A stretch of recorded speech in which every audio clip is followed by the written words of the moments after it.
Bienvenidos. Tema: cifosis. Agenda.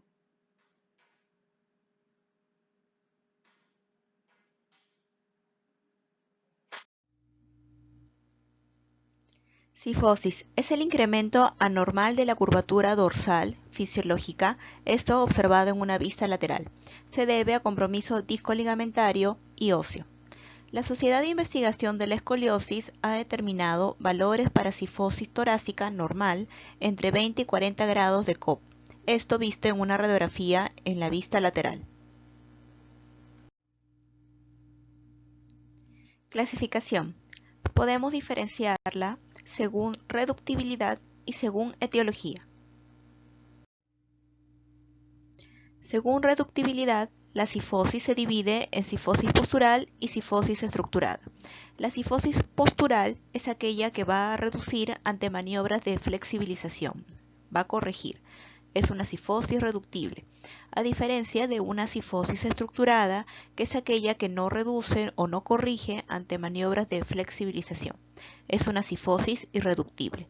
Un ejemplo de esta cifosis estructurada es la cifosis o enfermedad de Scheuermann, que es una deformidad estructurada en adolescentes. Según etiología, la cifosis también se puede dividir en cifosis idiopática, que es aquella que sucede en sujetos aparentemente sanos y no hay una causa que le explique, a diferencia de la cifosis adquirida, que es aquella que sí tenemos una causa que la puede explicar, como en las causas traumáticas, infecciosas, inflamatorias, neoplásicas, metabólicas, miopatía, distrofias genéticas, neurógenas, enfermedad de Scheuermann, hereditaria, posradioterapia, posquirúrgicas, etc. La cifosis congénita también es otra causa que se desarrollará más adelante. Conozcamos un poco más acerca de la enfermedad de Scheuermann. Es la causa más frecuente de hipercifosis torácica progresiva y dolorosa en pacientes adolescentes. Recordemos que este dolor es no discapacitante, es decir, el paciente va a poder realizar sus actividades de la vida diaria, pero las realizará con dolor. La edad de aparición es entre 10 y 12 años, estimándose su incidencia en la población general entre 0.4 y 8.3%, aunque se cree también que este valor puede estar infraestimado. La etiología en sí es incierta, se habla de factores genéticos, factores hormonales, factores mecánicos, pero no hay una causa en sí específica. Existen dos tipos. El tipo 1 o clásico torácico es más frecuente y se asocia a la presencia de hiperlordosis lumbar y cervical compensadoras. El tipo 2 o tóraco-lumbar o simplemente lumbar es poco frecuente, tiene mayor riesgo de progresar en la edad adulta y suele ser causante de un mayor dolor. Este tipo 2 ocurre generalmente en adolescentes deportistas. Cifosis congénita. Entiéndase congénito no a la edad del diagnóstico, sino a la deformidad del cuerpo vertebral, ¿no? Como en estos casos. Entonces se debe a anomalía en el desarrollo vertebral. Esta cifosis tiene mayor probabilidad de progresar. Es rara y también es severa. Hasta en un 10% de los casos evoluciona con parálisis y su tratamiento es generalmente quirúrgico. Diagnóstico por evaluación clínica. Exploración del paciente. Todos los pacientes, cuando nosotros vamos a evaluar la postura, el paciente debe encontrarse en ropa interior. Nosotros vamos a evaluarlo desde su posición habitual, una posición relajada. La evaluación es desde la vista anterior, la vista posterior, la vista lateral. Evidentemente, nuestra exploración en el plano sagital o vista lateral nos dará mucha información acerca de la cifosis. Nosotros vamos a observar la cabeza hacia adelante, es decir, la cabeza adelantada, la antepulsión de los hombros. También podemos observar una gibosidad dorsal redondeada, característica de la cifosis, la proyección o la prominencia de las escápulas hacia atrás, un aplanamiento del tórax por delante o depresión, eso va a ser en nuestra vista anterior, un abultamiento abdominal con hiperlordosis compensatoria y una basculación de la pelvis hacia adelante. También nosotros vamos a realizar la palpación cuando existe alguna sintomatología dolorosa. Podemos palpar apófisis espinosas, músculos trapecios, romboides, de acuerdo a lo que nos manifieste el paciente. En esta diapositiva podemos observar al paciente en una postura normal y al paciente en una postura sifótica. Recordemos la clase sobre postura.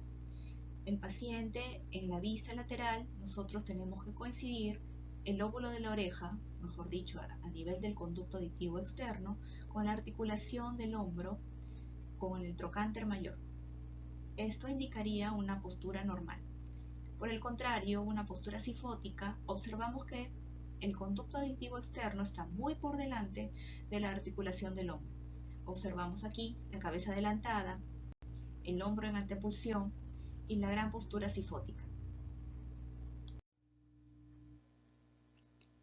También nosotros en el examen físico podemos indicar al paciente hacer la maniobra en autocorrección. De esta manera vamos a valorar la reductibilidad. Si el paciente reduce, significa que es una sifosis postural. Si no reduce, es una sifosis estructurada. Entonces, nosotros indicamos al paciente hacer una elongación, es decir, como si quisiera crecer. De esta manera, si el paciente recupera las curvas fisiológicas, es una sifosis reductible o sifosis postural. Si el paciente no recupera las curvaturas fisiológicas, es una sifosis estructurada, una sifosis no reductible. Test de flexión del tronco con observación lateral. Nosotros aquí vamos a solicitar al paciente hacer una flexión anterior del tronco sin doblar las rodillas, es decir, tendiendo las piernas en extensión. Lo que nosotros vamos a observar desde la vista lateral es, si el paciente tiene una sifosis postural, vamos a observar una curvatura suave. Por el contrario, si nosotros presumimos que el paciente tiene una sifosis estructurada, probablemente observemos una gibosidad. Examen radiológico. Las radiografías que vamos a solicitar en el paciente va a ser una radiografía de la columna completa, es decir, el raquis completo. Las incidencias que vamos a considerar son la incidencia posterior-anterior y la incidencia lateral. Recordemos que la incidencia posterior-anterior es la que tiene menor radiación. En la radiografía lateral es donde vamos a tomar el ángulo de Cobb dorsal. Recordemos que el valor normal habíamos considerado entre 20 y 40 grados. Lo que vamos a hacer son dos líneas. Una línea va a ir por el borde superior de la vértebra D2 y una línea por el platillo inferior de la vértebra D12. Luego vamos a observar que esas dos líneas se unen y ese es el ángulo que vamos a considerar, el ángulo dorsal. Un valor de más de 40 grados es considerado hipersifosis dorsal o sifosis estructurada. La radiografía también nos permite descartar anomalías óseas. Recordemos que podemos observar alguna deformidad congénita que no se refiere a la edad de diagnóstico, sino a la deformidad del cuerpo vertebral. También podemos observar estas herniaciones conocidas como hernias o nódulos de Schmoll, irregularidades en platillo vertebral, osteofitos. La medición del ángulo de Cobb es bastante importante para poder clasificar en leve, moderada, severa o muy severa nuestra curvatura sifótica. Recordemos cómo era la medición. Trazamos una línea que va por el platillo superior de D2 y una línea por el borde inferior del cuerpo vertebral D12. Nosotros podemos unir esas dos líneas o en su defecto tomar 90 grados a cada una de esas. Ese ángulo formado sería el ángulo de Cobb dorsal. Habíamos visto que el valor normal era entre 20 y 40 grados. Enfermedad de Scheuermann. Habíamos comentado antes ya que la enfermedad de Scheuermann se presenta en adolescentes. Cuadro clínico. Dentro de los hallazgos más comunes podemos encontrar dolor, deformidad progresiva, compromiso neurológico, alteraciones cardiorrespiratorias y alteraciones estéticas. La presencia de síntomas neurológicos no es un hallazgo común en los pacientes con esa enfermedad. Otros hallazgos en la exploración son la presencia de contractura de los músculos pectorales, isquiotibiales y flexores de cadera. Cerca de un tercio de los pacientes también presentan escoliosis leve o moderada. En la exploración, algo característico es el paciente al hacer el test de flexión anterior del tronco y nosotros observamos desde la vista lateral, podemos evidenciar una jiba más aguda en el paciente con enfermedad de Scheuermann.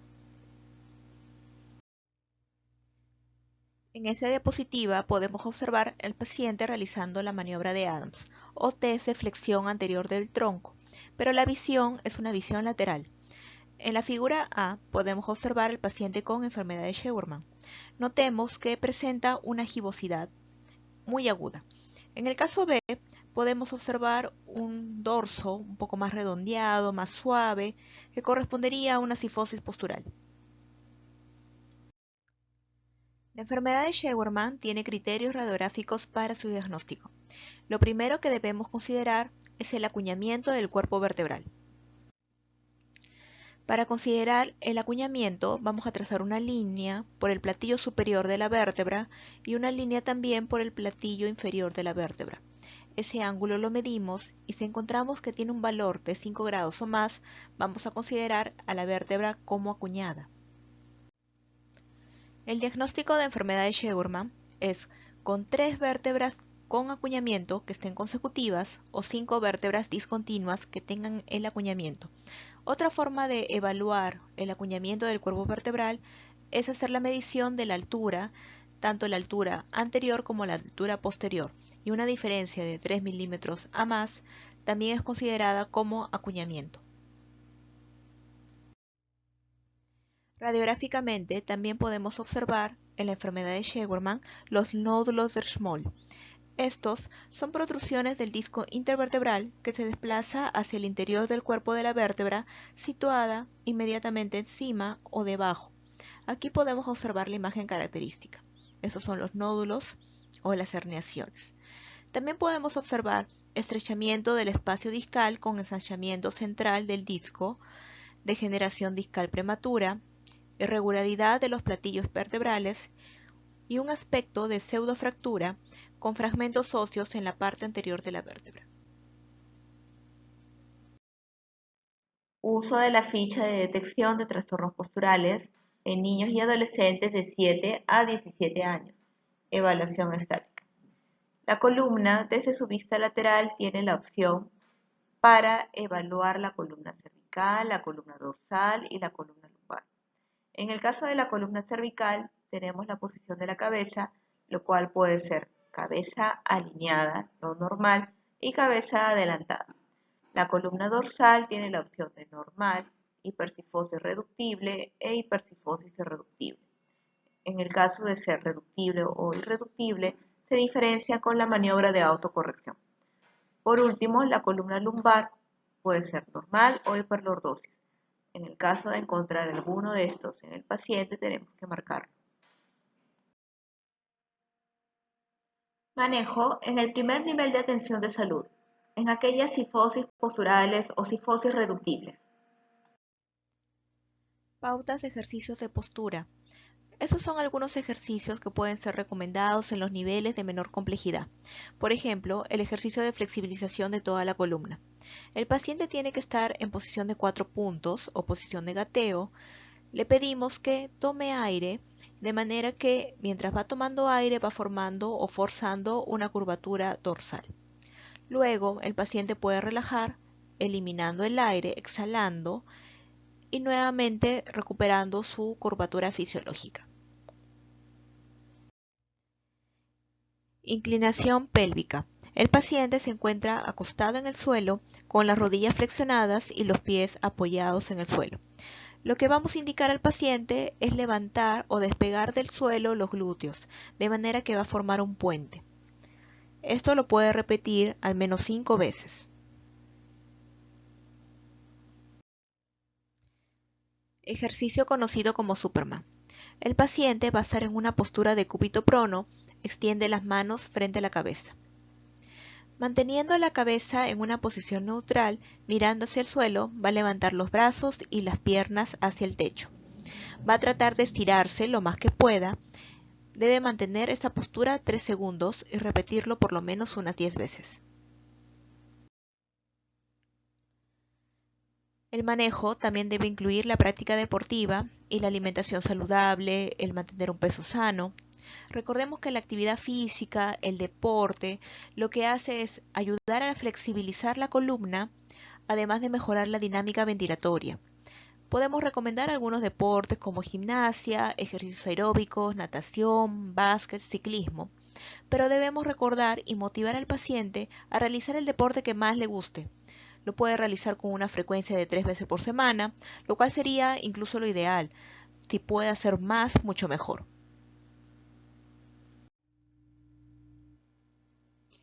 Manejo en nivel de atención con médico rehabilitador. Recordemos que siempre tienen que ser derivados a un manejo con un especialista en aquellas deformidades ya estructuradas. Este manejo va a ser en equipo multidisciplinario. El médico rehabilitador es quien va a diseñar el plan de manejo, va a definir el diagnóstico e indicar la terapéutica. Se acompaña también del profesional terapeuta físico, terapeuta ocupacional, los ortopedistas que van a elaborar el corset en caso el médico considere necesario, apoyo de psicología, servicio social y otras especialidades afines. Referencia a nivel de atención con médico rehabilitador. Los pacientes que van a ser derivados a un centro con un especialista en medicina física y rehabilitación son aquellos pacientes con una cifosis estructurada, una probable cifosis estructurada, pacientes con cifosis postural asociado a dolor y pacientes que también tengan cifosis postural que no mejoran tras 6 meses de tratamiento con pautas generales y habiendo realizado estas pautas de forma correcta. Diagnóstico y CIE-10. En el caso de cifosis postural, marcamos el código M40.0. Cuando es una cifosis estructurada, el código es M40.2.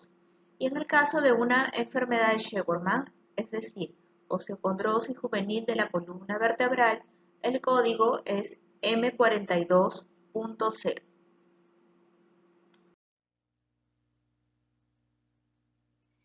A continuación, les mostramos la bibliografía utilizada para toda la presentación.